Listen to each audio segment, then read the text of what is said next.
we are, of course, awaiting some new details about the latest developments on that Long Island serial killer from about 10 years ago. This is Yap Hank, New York. The Suffolk DA is giving an update. Let's listen. Police department's homicide detectives, and he's been indicted in a grand jury presentation by the Suffolk County District Attorney's Office for the murders of Melissa Bartholomew, Megan Waterman, and Amber Costello. The investigation of Maureen Brainerd Barnes is ongoing. These young women went missing between July of 2007 and September of 2010. They were found in December of 2010 by the Suffolk County Police Department, and then there was nothing, absolutely nothing. For the next 13 years, their cases went unsolved until today. When I took office in January of 2022, I made Gilgo a priority. I made Gilgo a priority before I took office. I met with the victims' families, some of whom I'm proud to have standing with us today, and I told them that we were going to handle this case differently. We were going to do it differently, and that when I showed up, you weren't going to see me calling the media and being on Gilgo Beach with a giant magnifying lens looking for clues 12 years after the case. What I was going to do was I was going to work with my task force. We were going to form a task force. We were going to work with the Suffolk County Police Department. We were going to work with the Suffolk County Sheriff's Office. We were going to work with the New York State Police. We were going to work with our FBI, and we were going to form this task force, and we were going to work together, and we were going to use the grand jury, the power of the grand jury to reach a determination in this case. Because the grand jury has two things. It has power, it has reach. You could obtain documents, you could interview witnesses. But the other thing that the grand jury has secrecy. No one knows what you do when you operate a grand jury proceeding. And we knew that when we were investigating this case and when we dealt with the media or whatever it was we were doing, we were playing before a party of one, because we knew the person responsible for these murders would be looking at us. So we were very careful how we handled the investigation. We maintained the integrity of the investigation. Most importantly of all, we maintained the secrecy of that investigation, and I think that's paid dividends as we've seen today. Now, I think that when we had the task force, the first thing we did, got together with Suffolk County Police Commissioner Rodney Harrison, and we formed the task force. Our first meeting was February 1st of 2022. And what we did, all of the agencies here, we made the commitment. We were going to take our most talented investigators. So in the district attorney's office, we took ADAs, myself included. We took analysts. We took detective investigators. And they worked on a daily basis with other talented investigators from all of the agencies here. We started that in February 1st in 2022. 6 weeks later, on March 14th, 2022, the name Rex Heuermann was first mentioned as a suspect in the Gilgo case. A New York State investigator was able to identify him in a database, and from that point on, we used the power of the grand jury, over 300 subpoenas and search warrants looking into this individual's background to bring us to this day.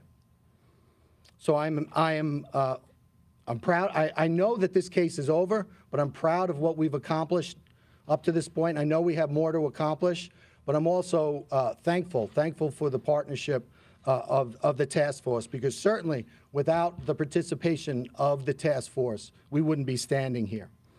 Before I thank some folks and turn it over to our partners, I just want to talk a little bit about the evidence in the case. I know a lot of people know about the case. As I indicated, the victims went missing between July of 2010 and July of 2007 and September of 2010. And in December of 2010, their bodies were recovered. They were buried in a similar fashion, in a similar location, in a similar way. All the women were petite. They all did the same thing for a living. They all advertised the same way, and there were immediately similarities with regard to the crime scenes. All the women were bound at the head, at the midsection, or at the chest, and later at the legs. The other thing I think that that's been talked about in the media was they were bound by burlap. That has taken a life of its own in the media, and the burlap has been described or thought to be the burlap that's used at a nursery for. That's not the burlap that was used in this case. The burlap was camouflage burlap used for duck blinds of hunting. Obviously it was used to purposely hide the bodies. One thing that became immediately apparent was at the time of each of the murders, the murderer, the defendant Raymond, he got a cell phone and a burner phone, which is prepaid and anonymous. And for each of the murders, he got an individual burner phone, and he used that to communicate with the victims. Then shortly after the death of the victims, he then would get rid of the burner phone. And right away in December of 2012, FBI CAST analysts, special agents with the CAST unit of the FBI, they immediately began looking at that cell site data. They compared the victims' phones with the burner phones, and they immediately honed in on some similarities, specifically in the Massapequa Park area. And they looked at an area of a confluence of 4 cell towers, and they realized that this had significance because the perpetrator of these crimes was probably located within this area at or around the times of the murder. And that was mapped out. That was called the box, and it was an area in Massapequa Park. The FBI also managed to do that for an area in Midtown Manhattan. And so that was an investigative lead. The other investigative lead at the time was, even though there was a significant amount of time that elapsed with regard to before the victims were recovered, there was some significant evidence recovered. Specifically, there was a hair recovered from Maureen Brainerd Barnes from a belt buckle that was around her legs. With regard to Megan Waterman, there were 3 hairs recovered from her, one from around her head area, one from around her leg area in the burlap, and then there was one caught in between the tape. And that was recovered. Amber Costello also had a significant hair that was recovered during the time of the recovery. But again, the crime scene, because it was out there for so long and because it was exposed to the elements, those hairs were degraded, so you couldn't use traditional DNA analysis on it. You would have to wait and use mitochondrial DNA. And back in 2010, the technology wasn't there for mitochondrial DNA. So the investigation proceeded, but also technology proceeded as well. And then in February of 2022, we formed the task force. We began working collectively. And then a mere 6 weeks later, on March 14th, 2022, Rex Heuermann was identified for the first time. And the manner in which that was done was the New York State investigator looked at a database. Amber Costello, the day before her disappearance on September 1st, 2010, she met with an individual for the purposes of having him pay her money for her services, but she involved herself in a ruse where once the individual gave her money, and other individuals came into the house, pretended to be significant others, confronted the individual with the purpose of making that individual uncomfortable, having him leave without retrieving his money, and that's exactly what happened. That individual was identified as a person who was between 6'4", 6'6", a large man, thickly built, not necessarily overly muscular, but just a naturally big person with glasses, white, and dark hair. Also of significance was that the fact that he was driving a dark-colored black first-generation Chevrolet Avalanche with a very unique feature that was between it's a pickup truck, so it was between the cab and the bed, and that was identified. Again, that was back in 2010. But it wasn't until March of 2022 that database was searched by the task force, and this individual was identified. That individual was Rex Heuermann, the defendant. And right away, there were some commonalities that came right to the fore. Rex Heuermann, 6'4", largely a large person, not necessarily muscular, but a very physically large person.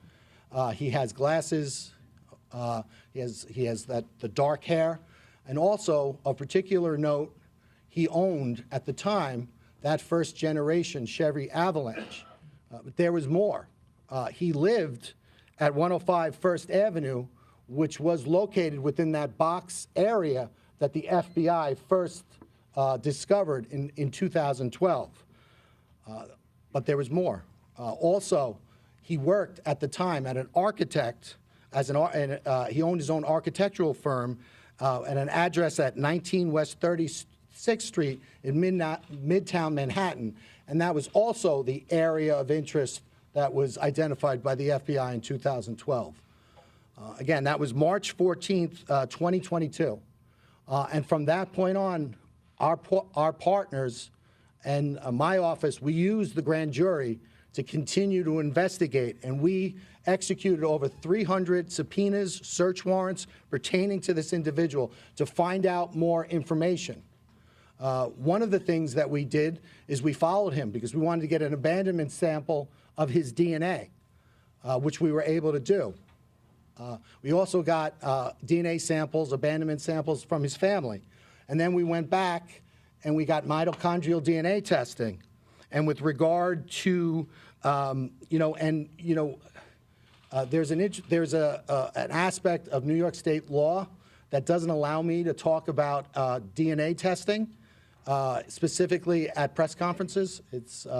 So I can't do that. However, at the arraignment, and also when we filed our bail letter, we talked about the significance of that evidence. So if anyone needs to see that, but suffice to say, that evidence was significant, especially with regard to the other evidence that we had developed. But there was another interesting aspect.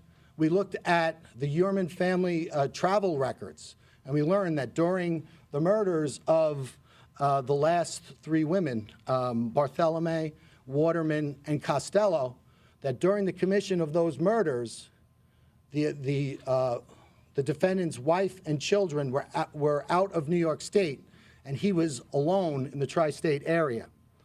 We also went back and looked at his cell site records, and we compared his personal cell site records with that of the 4 target phones, and we saw that there was areas of commonality. In other words, that whenever the target phones would bounce off a cell tower, if the Heuermann personal phone bounced off a tower, it was always consistent and in close proximity with the target phones. And at no time was there ever an instant where those target phones were, for instance, in New Jersey while the defendant was on Long Island. So that was completely consistent. The other thing that we looked at was we looked at his use of burner phones. And we followed, using the grand jury, using the great investigative help from our partners, we followed his use of burner phones. We were able to identify 7 separate burner phones that he used. We were able to use fictitious or fraudulent email addresses and get Google warrants. And from there, we got his searches. And we learned what the defendant was searching. In a 14-month period, he had over 200 searches pertaining to the Gilgo investigation. Not only was he looking at investigative insight, he was trying to figure out how is the task force using cell phones to try to figure out what's happening. What are the developments with regard to the task force? And this really supported our decision to keep our investigative focus secret, because we knew that this one person would be watching, and we didn't want to give him any insight into what we were doing. And we also didn't want him to know just how close we were getting. So we maintained the grand jury secrecy, and we maintained the integrity of our investigation. In addition to those Gilgo searches, he was compulsively searching pictures of the victims, but not only pictures of the victims, pictures of their relatives, their sisters, their children, and he was trying to locate those individuals. In addition to that, there was a lot of torture, porn, and what you would consider, depictions of women being abused, being raped, and being killed.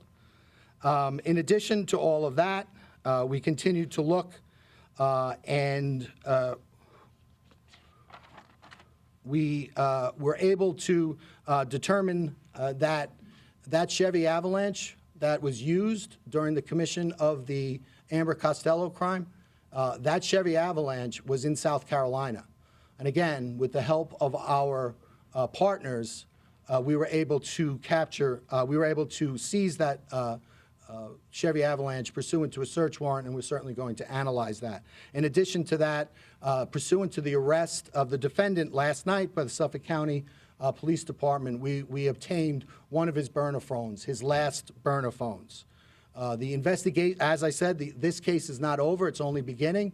We're continuing to execute search warrants, and we anticipate getting more evidence. Before I turn it over to my partners, I want to thank a lot of people in the room. First and foremost, I want to thank the victims in this case. We have been listening to officials on Long Island discuss the arrest of a suspect in the Gilgo Beach murders. Suspect is charged with first and second degree murder for the deaths of 3 of the victims. And we were just listening there as the Suffolk County District Attorney walked through the evidence they gathered, why the public didn't hear much about this case for such time. In order to bring this indictment, investigators issued hundreds of subpoenas and arrested architect Rex Heumann just last night. Well, joining us now in Studio 57 is 48 Hours correspondent Erin Moriarty. She's investigated this case extensively, and I have to tell our viewers it has been so illuminating to have you here as we are listening to this press conference, all the pieces of information that you knew, that you know these families, you could identify them standing there with the DA. What stood out to you? You've been talking to these families, people involved with the investigations as well. What else have you learned? Well, first I want to say I'm very impressed with what they have outlined. No question. And the ability they've had to keep this under wraps and how they needed to. They pointed out that that this suspect, when they did searches, had done over 200 searches relating to the investigation. And so They were aware that he was paying attention. He even mentioned burner phones. And so the fact that they managed to keep this under wraps is amazing to me. The fact that the person that they describe and the person we know who committed these murders does not seem at all to fit this individual. That's because there is a video that is running on YouTube. He's an architect, and he had done an interview, and he appears to be this gregarious type of individual. He's married with children, and yet, again, what they have announced during this press conference is that they were able to look at family travel records and realize that at the time of these 4 murders, the family, the wife and children were not in town, which is, pretty amazing. This individual, according to what the police have filed, operated under different kind of aliases. Again, not at all fitting with what you would think. And here's the part that really gets to me. So in 2009, when Melissa Bartholomew disappeared, the very day afterwards, her little sister started getting phone calls, and she answered the phone because it's her sister's cell phone. And she's thinking it's her sister. And there is a deep male voice who taunts her and calls 6 different times to this family. And that is actually how they found out what she had sometimes been doing for work. They thought she was a hairdresser. And this person on the phone informed them of how he had met her and was very emotionally abusive and verbally abusive to this little girl. And so the cruelty of this individual. So if in fact this person who they have in custody is that, I just find it very hard to reconcile that with this architect who was working and taking the train every day from Long Island. It gives me chills to hear that description, and it's great to have you here, Erin, because you've not just covered this from the very beginning, but you cover many cases like this. At this moment, the suspect is only being charged in connection with 3 of the 4 Gilgo Beach murders.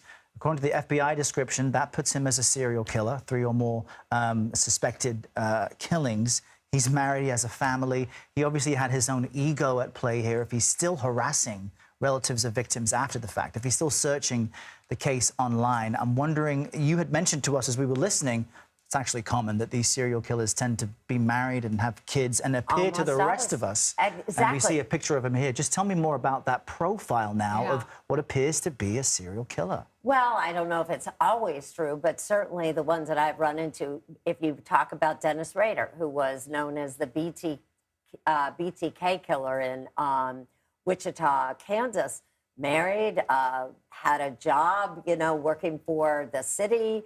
People saw him all the time, and managed to keep that second life completely hidden from his daughter and his wife.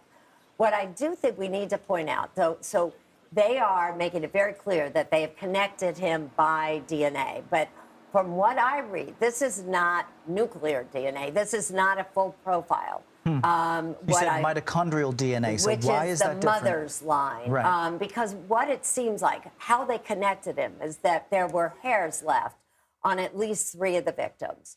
And some of those hairs were female hairs, and they were able to connect those hairs, again, only by mitochondrial DNA, not a full DNA match, to a woman living in the house, and they were able to connect it to this suspect's wife. They are not saying, of course, this wife was at all involved, but they feel that the tape and some of the things used in the commission of the crime and to bind these victims came from his home. And then, according, again, to what they have filed, this, they refer to it as a bail application document. They do say they find 1 male hair, and they were able to connect that. Again, mitochondrial DNA, not a full DNA profile, according to what I read here. And they were able to connect that to him through a pizza he had eaten. As they said in the press conference, they had been following him. Right? He had thrown it away, and he left crust in there. And they were able to get DNA, the suspect's DNA on that piece of crust, pizza crust, and they say that it is consistent with the DNA they were able to get from that male hair. And again, they, I think, use the word match. I would think it's safer to say consistent because mitochondrial is not a full DNA.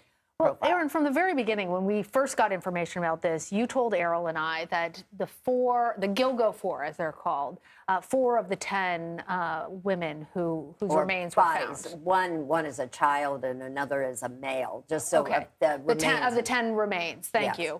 That were found. You said you thought that the 4 women were most likely connected, and that is possible that the others were not. And lo and behold, the DA seems to be agreeing, bringing charges against Harriman on 3 of the women, the 4th not being included in that Maureen Brainerd Barnes. Tell us where the case goes now for her, and sticking with this idea of a profile of a serial killer. Is it possible that there are other victims somewhere? Well, you have to wonder. I mean, if they had definite evidence, they probably would have brought those charges too. Maybe they're hoping people will come forward and they'll learn a lot more, because it does seem to indicate that he was doing these searches. They mentioned about these child pornography and those kind of searches that went past this, and that he was still using burner phones and having contacts on Tinder. So I'm sure the investigation, as I mentioned, will continue. And it does seem to indicate that they are hoping to connect Brainerd Barnes' death as well to them. I mean, by all appearances, they are buried the same way. They were found together. And so you would have thought those 4 would definitely be connected. But it seems like they had one hair that was found, according again to the documents they filed. And it does not appear that they've made that mitochondrial match as of yet. As they did in the case of the other 3 women. We only have a few seconds left, Erin, but as you mentioned the mitochondrial consistency, not match, I wonder if, because there are other missing people and victims potentially connected, could he use what he knows about those cases as leverage in the sentencing or as this case moves forward? Who knows? I don't think he's ever going to be able to get any kind of great deal. If he's connected to 3 of these murders or 4 of these murders, I could maybe get some kind of leverage, but I don't think it's ever going to. If in fact he's convicted, we're talking about life. Erin Moriarty, thanks to you. And the footage we just saw there, the Suffolk Police Department Commissioner hugging the relatives of victims there at that press conference, a major moment for all of them. And we appreciate you providing us your insight as well. Thank you, Erin.